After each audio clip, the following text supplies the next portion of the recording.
when a Navy SEAL jokingly asked a quiet woman in uniform, "So, what's your rank, sweetheart?" No one expected her next 5 words to make the entire cafeteria fall silent, and for every SEAL in the room to stand at attention. But what she said next changed the way they looked at respect forever. Where in the world are you watching from? I'd love to know. And if stories like this inspire you, hit that subscribe button. There's a lot more coming your way. It was a cold morning at the Naval Training Center in Coronado. The cafeteria buzzed with laughter, boots thudding on tile floors, and the smell of scrambled eggs and coffee mixing in the air. At one corner sat a small group of Navy SEALs, loud, confident, joking as usual after a long week of training. And then she walked in, a woman, tall, composed, wearing her standard issue Navy uniform. Her face calm, her eyes scanning the room quietly. But what stood out wasn't her beauty. It was the way she carried herself. There was something different about her. Something that didn't quite match her simple uniform. As she walked past the SEAL's table, one of them, Petty Officer Luke Harris, smirked. "Hey there, ma'am," he called out with a grin. "You look too calm for this chaos." "What's your rank?" "Private Cafeteria Commander." His friends burst out laughing. She stopped, slowly turned around, and in that moment, the air in the cafeteria shifted. She didn't laugh. She didn't frown. She just looked at him, straight in the eyes, with that same calmness. Then she said softly, almost politely, "Commander Evelyn Brooks, SEAL Team Advisor rank, Commander United States Navy." For a few seconds, no one moved. The fork dropped from one soldier's hand. The laughter died. Luke blinked, the grin fading from his face. "Wait, Commander?" She nodded slightly. "Yes, Petty Officer." "And you?" Her tone was gentle, not mocking, not harsh. But in those few words, every man at that table suddenly remembered their discipline.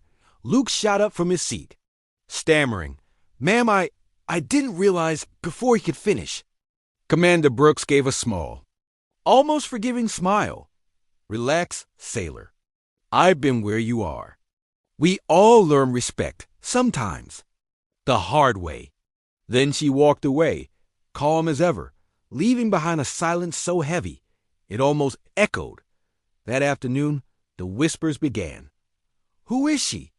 "Commander Brooks." "I've heard that name."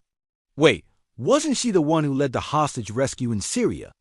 Luke looked her up later, and what he found made his jaw drop. Commander Ellen Brooks, one of the first women to serve as a SEAL advisor.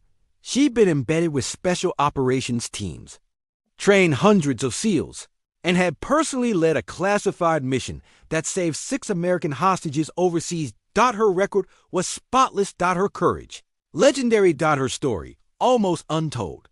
And yet, there she was, eating quietly in the same cafeteria, as if she were no one special. The next morning, Luke walked up to her table. She was alone, sipping her coffee, reading a field report. "Commander Brooks?" he said carefully. She looked up. Double quotes, "Yes, Petty Officer Harris." He swallowed hard. "I wanted to apologize for yesterday." It was out of line. She studied his face for a moment, then put her report down. "Apology accepted," she said. "But tell me something, Harris. Why did you ask me that question?" He hesitated. "I don't know, ma'am. I guess I just assumed." "Assumed what?" She asked gently. "That someone like you couldn't outrank us." Her eyes softened. "I understand," she said quietly. "People assume a lot when they see a woman in uniform. But the Navy doesn't measure strength by assumptions, Harris. It measures it by how we serve and who we protect." Luke nodded, shame filling his chest. She leaned forward slightly. "Next time you see someone walking into a room," she said, "don't ask what rank they look like. Ask what battles they've already won." He never forgot those words. A week later, during a field drill, Luke's team was caught in a simulated ambush. Their comms failed. Chaos broke out. And then A calm voice came over the backup radio. Alpha Team, this is Commander Brooks. Hold your flank. Move north by 40 yards. Trust your left. Every command was sharp, precise, like she could see the battlefield in her mind. Within minutes, the team regrouped and completed the mission flawlessly. When they returned, she was waiting at the edge of the field. Arms crossed, Luke couldn't help but smile. Guess you still got it, ma'am. She smirked slightly. Guess I never lost it. That night, the cafeteria was different. When Commander Brooks walked in, every SEAL in the room stood, not because of rank, but out of pure respect. Luke pulled out a chair for her. This time, no jokes, no mockery, just quiet admiration. A month later, Commander Brooks was reassigned. On her last day, Luke found an envelope on his bunk. It was from her. Inside, a handwritten note. Harris, you've got potential. Don't let ego hide it. The best soldiers lead with humility. Remember, respect is not demanded by rank. It's earned by character. Commander E. Brooks, he folded the note carefully and kept it in his locker. Years later, when Luke became a chief petty officer, he still carried that letter, worn, faded, but alive with meaning. Because that day in the cafeteria wasn't just about embarrassment. It was the day he learned what true leadership looked like. 5 years later, during a Navy ceremony, Luke stood proudly in his new uniform. As the list of honorees was read, he froze when he heard her name, Commander Evelyn Brooks, for exemplary leadership and contribution to naval special warfare. As she walked on stage, their eyes met for a brief moment.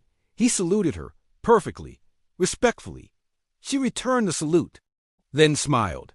A simple, knowing smile, because both of them remembered where it had started, in that noisy cafeteria with a single careless joke, and a lesson that would echo for a lifetime.